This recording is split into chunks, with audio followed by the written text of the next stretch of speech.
I'm Anna, and up until recently, I thought I had everything figured out.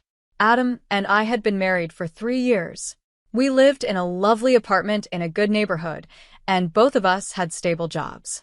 I worked at an advertising agency, and Adam was in charge of sales at a sports nutrition company. Our plan was simple: save money to buy a house, then start a family. We lived carefully, sharing one car. Every morning, Adam would drop me off at work before going to his office, and in the evenings, I'd find my own way home. It wasn't always easy, but we were determined to stick to our plan.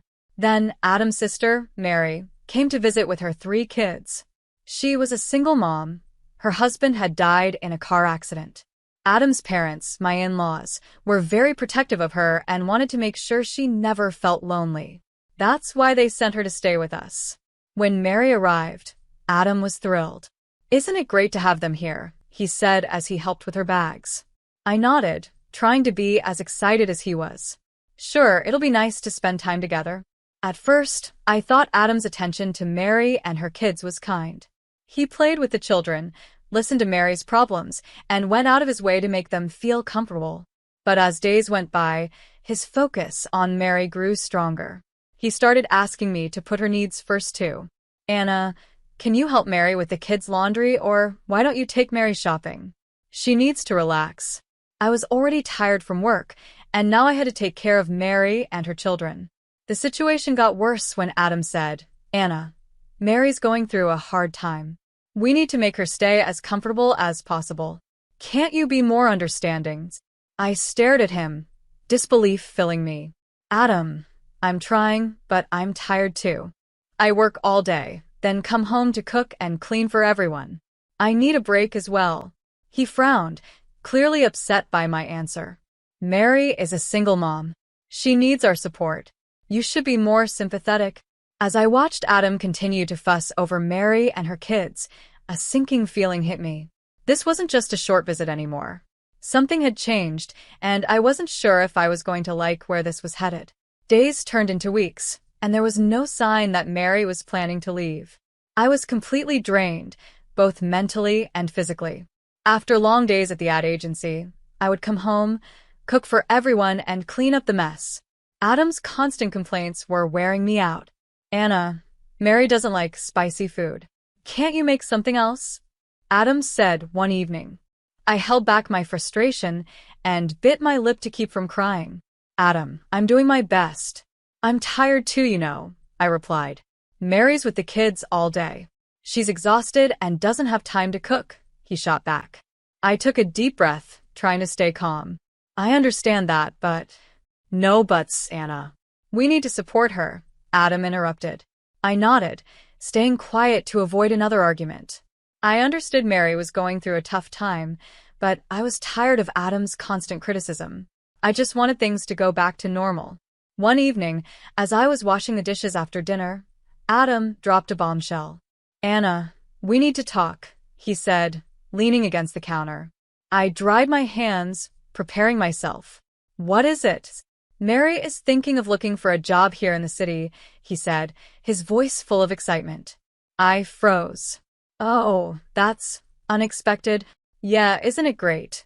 he continued, not noticing how uncomfortable I was. "But here's the thing, I think you should quit your job and take care of the kids and the house." The plate I was holding slipped from my hands and clattered into the sink. "What?" "You can't be serious." Adam frowned. "Of course I am. Mary needs to work, and someone has to watch the kids." I couldn't believe what I was hearing.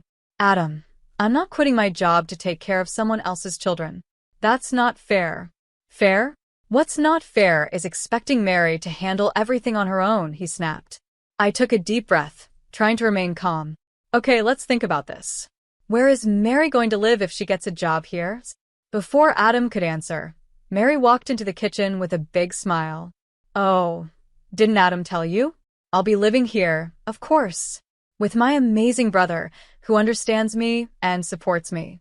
I couldn't ask for a better brother. I stared at Adam, my eyes demanding an explanation. He shifted uncomfortably under my gaze. "Look, Anna, can we talk about this later?" he said, avoiding eye contact. "No, Adam. We need to talk about this now," I said, my voice shaking. I'm not okay with this. We can't all live together.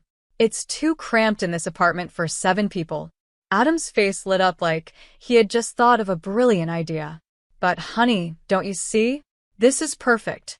We were planning to buy a house anyway, and now we have an even better reason to do it sooner. There'll be plenty of space for everyone. I couldn't believe what I was hearing. Adam, that's not the point. We can't just, but he cut me off mid-sentence, his attention already somewhere else. Sorry, Anna. We'll talk later. I promised the kids I'd play with them. And just like that, he was gone, leaving me standing in the kitchen, my mouth wide open, feeling like I'd been hit by a truck. From that day, everything changed. Adam stopped driving me to work, always with the same excuse. Sorry, babe, I'm really busy this morning.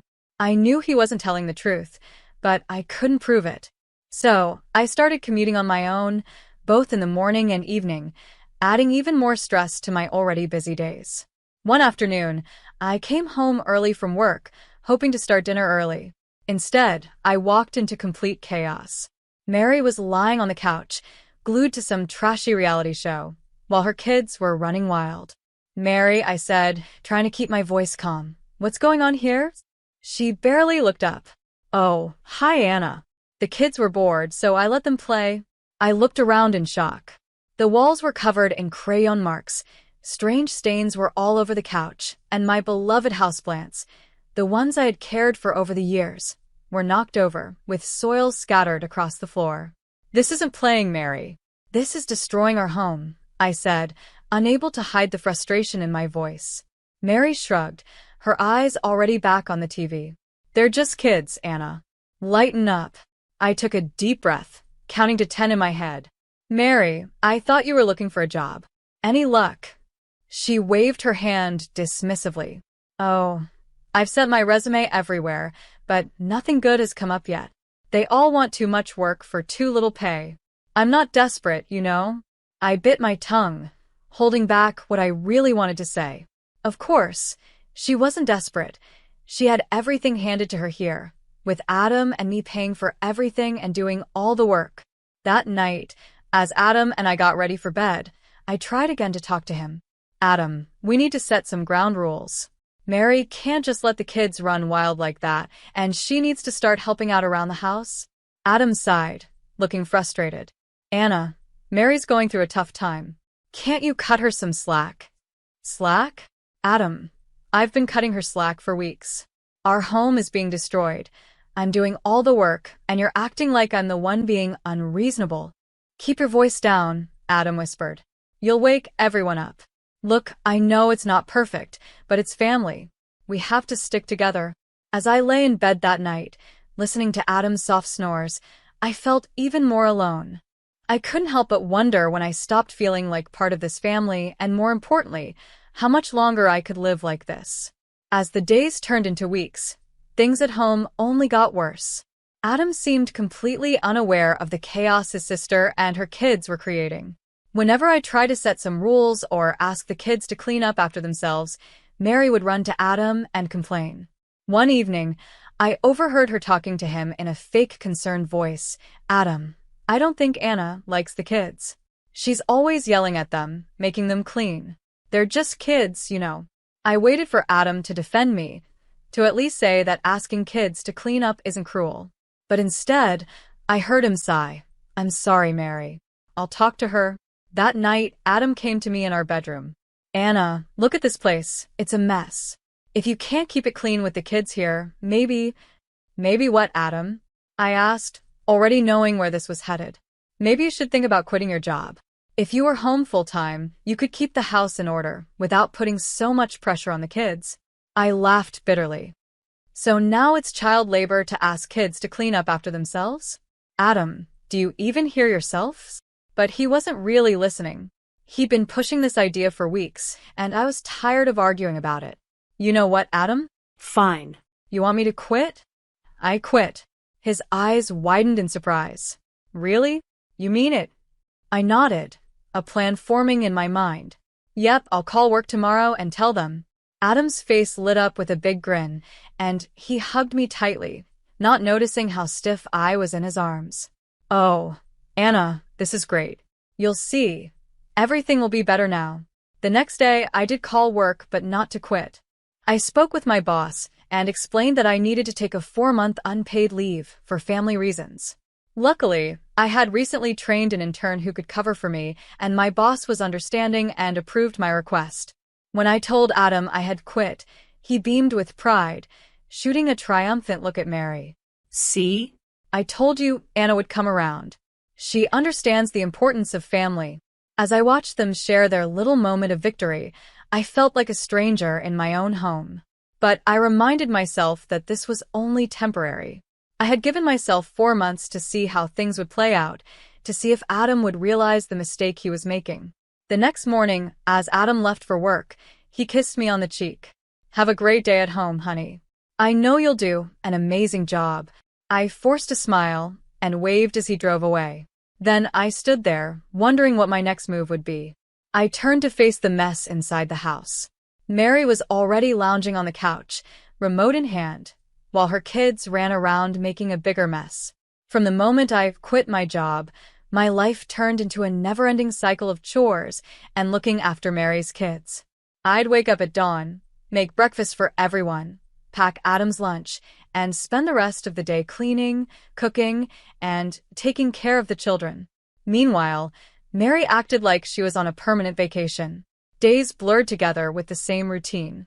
Mary would head out to shop or meet friends for coffee, leaving her kids with me without a second thought.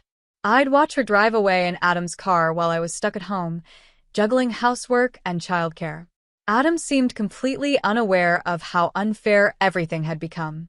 He'd come home, kiss me on the cheek, and ask, "How was your day, honey?" As if I had chosen this life, as if I was living my dream instead of his sister's. One evening, while I was serving dinner after spending hours cooking, Adam made an announcement. "So, Mary's birthday is next month," he said with a big grin. "I've got something special planned." Mary clapped her hands, excited. "Ooh, tell me." Adam shook his head. "It's a surprise, but clear your evening on the 17th. On Mary's birthday, we all got into Adam's car and headed to LeBlanc, the fanciest restaurant in town. It was the kind of place Adam and I used to dream about going for our anniversaries, but we always decided to save the money for our house fund instead. When we arrived, Adam's parents were already there, doting on Mary and barely acknowledging me. As we settled into our seats, I couldn't help but feel like I didn't belong. It felt like I was on the outside, looking in on someone else's family celebration. Throughout the meal, the conversation was all about Mary, her struggles, her strength, her dreams. I sat quietly, pushing food around my plate, feeling more invisible with each passing minute. After the main course, Adam stood up, gently tapping his glass to get everyone's attention. "I'd like to make a toast," he said, "to my amazing sister, Mary. You've been through so much, and you handle everything with such grace. I'm in awe of your strength." Mary beamed, soaking up all the praise. Adam continued, "And to celebrate your birthday, I have a special surprise." He reached into his pocket and pulled out a small box. For a split second, my heart leaped. Could this be a surprise for me? Maybe he was going to thank me for all the sacrifices I had made. But then, he turned to Mary and held out the box. "Mary, you've mentioned how hard it is getting around with the kids," he said, opening the box to reveal a set of car keys. "Happy birthday, sis. Your very own car, just like you've always wanted." The table erupted in applause and cheers. Mary jumped up, hugging Adam tightly. "Oh my God, Adam. I can't believe it. You're the best brother ever." I sat there frozen in shock. A car. He had bought her a car. My mind flashed back to all the times I had told Adam we needed a second car, and all the times he had said we couldn't afford it because we were saving for a house. "Adam," I said, trying to keep my voice calm, "can I ask why you bought such an expensive gift for Mary?" The table went silent, and everyone looked at us. Adam's smile faded a bit. "Well, Mary needs a car. She has 3 kids, and it's hard for her to get them to the park or the doctor. Plus, she'll need it when she starts working soon." I couldn't believe what I was hearing. "And what about me? I've been asking for a second car for months." Adam's expression turned cold. You're at home all day, Anna. You don't need a car. The unfairness of it all hit me like a punch. How much did this car cost, Adam? I asked. He shifted uncomfortably in his seat. $60,000. The room started spinning. $60,000? Where did you get that kind of money? Adam cleared his throat. I took it from our joint account, but don't worry. I'll put it back when I get my bonus at work. Something inside me snapped. You took our savings without even talking to me? That was our house fund, Adam. I want you to return that money right now. Adam's mother gasped. Anna. How can you be so selfish? Your sister-in-law needs this car. I was beyond caring about their opinions. Years of frustration boiled over. Selfish? I've given up everything for this family, my job, my dreams, my identity. Adam's face turned red with anger. If you're going to be so greedy and inflexible, fine. I'll take out a loan and put the money back in our account. Happy now? No, I shouted, not caring about the scene we were making. I don't want you to take out a loan. I want you to sell the car and put our savings back where they belong. Mary, who had been quiet until now, suddenly spoke up. See, Adam? I told you she's controlling. She's trying to make you henpecked. Adam's parents nodded in agreement. Anna, his father said firmly, you need to learn your place. Adam is the head of this household. I felt like I was drowning, surrounded by people who didn't see me as a person, just someone meant to fit into their perfect family image. Adam stood up, his chair scraping loudly against the floor. That's enough, Anna. You've ruined everyone's evening with your behavior. Don't you know how to act in public? Tears stung my eyes, but I refused to let them fall.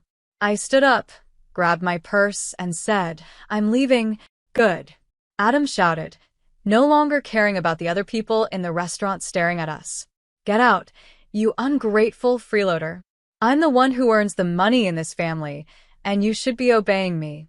Maybe if you had a job, you'd have the right to an opinion. His words hit me like physical punches. I wanted to scream that I hadn't really quit my job, that I was only on leave, but the words stuck in my throat. What was the point? They had already decided who I was in their eyes. As I walked out of the restaurant, I could hear Adam's angry rant continuing behind me. She lives off my hard work and has the nerve to question my decisions. Can you believe it? The cool night air hit my face as I stepped outside, and the tears finally started to fall. I had never felt so humiliated, so angry, and so done. When I got to our apartment, my hands were shaking as I fumbled with the keys. The nanny looked up in surprise as I came in, tear-streaked and disheveled. I went straight to our bedroom, pulled out my suitcase, and began packing. I moved mechanically, gathering my clothes, toiletries, and a few precious mementos. I left a short note for Adam. I'm staying at a hotel. Don't try to contact me. The hotel room I checked into was small and plain, but it felt like a safe space. For the first time in months, I could breathe without the crushing weight of expectations and disappointment. That night, I couldn't sleep. I tossed and turned, replaying the events of the evening in my mind. By morning, I knew what I had to do. As soon as the law offices opened, I made an appointment with a divorce attorney. Mary Shelley came highly recommended, known for her fair but firm approach. Mrs. Frank, she said, shaking my hand. Tell me what brings you here today. I poured out my story. The slow destruction of my marriage, the financial betrayal, the public humiliation. Mary listened carefully, taking notes. Based on what you've told me, the lawyer said when I finished, you have a strong case for divorce. Your husband's actions with the joint account are particularly concerning. Let's get started on drafting the initial paperwork. Over the next few days, I threw myself into building a new life. I found a small apartment close to my office, and I called my boss to explain the situation, asking if I could return from leave early. She was understanding and welcomed me back with open arms. As I settled into my new routine, I hoped for an amicable divorce. I wasn't seeking revenge, just fairness. I suggested mediation to Adam, thinking it would be the easiest way to end things. I'm not asking for much, I told him during our first session. Just return the money you spent on Mary's car, and we can split the remaining joint account evenly. Adam scoffed. Return the money? That car was a gift to my sister. You're being ridiculous. The mediator tried to help, but it was clear Adam wasn't going to budge. After 3 sessions with no progress, I realized we'd have to go to court. The next few months were a whirlwind of legal meetings, paperwork, and court appearances. Adam fought me every step of the way, trying to paint me as a greedy person trying to take away his sister's car. Finally, after what felt like forever, the judge made her ruling. The court finds that Mr. Frank's use of joint funds to purchase a vehicle for his sister, without his spouse's consent, was illegal. Mr. Frank is ordered to reimburse Mrs. Frank for half the value of the vehicle, as well as her legal fees. A wave of relief washed over me. It wasn't about the money. It was about justice. I wanted my voice to be heard and my rights to be recognized. As we left the courthouse, Adam's face was filled with anger. "I hope you're happy," he spat. "You've gotten what you wanted, you greedy, petty woman." Over the next few weeks, Adam followed the court's orders and transferred the money to my account. I later found out he had to take out a loan to cover it, but I couldn't feel guilty. He had made his choices, and now we both had to live with the consequences. For months after the divorce was finalized, I had settled into a peaceful routine. My small apartment had become a sanctuary, filled with the simple joys I had forgotten during my marriage. I had reconnected with old friends, immersed myself in my work, and even started a small herb garden on my balcony. For the first time in years, I felt like myself again. One quiet Friday afternoon, there was a knock at my door. I wasn't expecting anyone, so I cautiously approached and looked through the peephole. My heart skipped a beat. When I saw Adam standing there, looking disheveled and anxious, I thought about pretending I wasn't home. But curiosity got the better of me, and I opened the door. "Anna," Adam said, his voice hoarse. "Can we talk?" I hesitated, then nodded and stepped aside to let him in. He glanced around my apartment, taking in the cozy and organized space. "You look good," he said softly. "The place looks nice." "Thanks," I replied, still on guard. "What brings you here, Adam?" He sank onto the couch, running his hands through his hair. "I messed up, Anna." I see that now. "I came to apologize and, well, to ask for your help." I sat in the armchair across from him, waiting for him to continue. "I lost my job," he blurted out. "The company downsized, and I was let go. I'm still paying off the loan for Mary's car, and I'm barely making ends meet. Mary, she refuses to sell the car or get a job. Says she's not ready yet." A small part of me felt a twinge of satisfaction hearing this, but I pushed it aside. "I'm sorry to hear that, Adam, but I'm not sure how I can help." He looked up at me, his eyes pleading. "The apartment is a mess. Mary doesn't clean, and the kids are out of control. The landlord is threatening to evict us because of the noise and mess. I realize now that you were right about everything. Mary's not just going through a rough patch. She's taking advantage of me, and I let her." I sat there, listening. The feeling of being right was bittersweet. Yes, I had been right, but at what cost? "Anna," Adam continued, his voice breaking. "I know I don't deserve it, but I was hoping we could start over. I've learned my lesson. I miss you. I miss us. Maybe with your help, we could fix things." For a moment, I was taken back to the early days of our marriage, the love we had, the dreams we shared, the future we had planned together.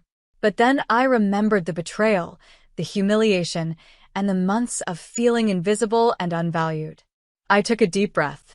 "Adam, I appreciate your apology, and I'm sorry you're going through a tough time, but I can't go back." His face fell. "But Anna, I've changed. I see things clearly now." I shook my head gently. "The thing is, Adam, I've changed too. These past few months have shown me what I'm capable of and what I deserve.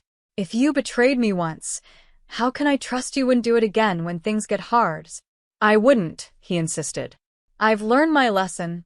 "Maybe you have," I said softly, "but that doesn't change the fact that I'm happier now. I found freedom in being on my own, in making my own choices without worrying about a partner who didn't value my opinions." Adam's shoulders slumped. "So, that's it?" "There's no chance for us." I stood up, making it clear the conversation was over. "I think it's best if you go, Adam." I really hope things get better for you, but I'm not the answer to your problems. You need to find your own path and make your own decisions. He nodded slowly and got to his feet. At the door, he turned to me one last time. I really am sorry, Anna, for everything. I know, I said quietly. Goodbye, Adam. As I closed the door behind him, I leaned against it and let out a long breath. A mix of emotions filled me. Sadness for the dreams we once shared, a little satisfaction at seeing Adam face the consequences of his actions, but more than anything, I felt an overwhelming sense of relief and freedom.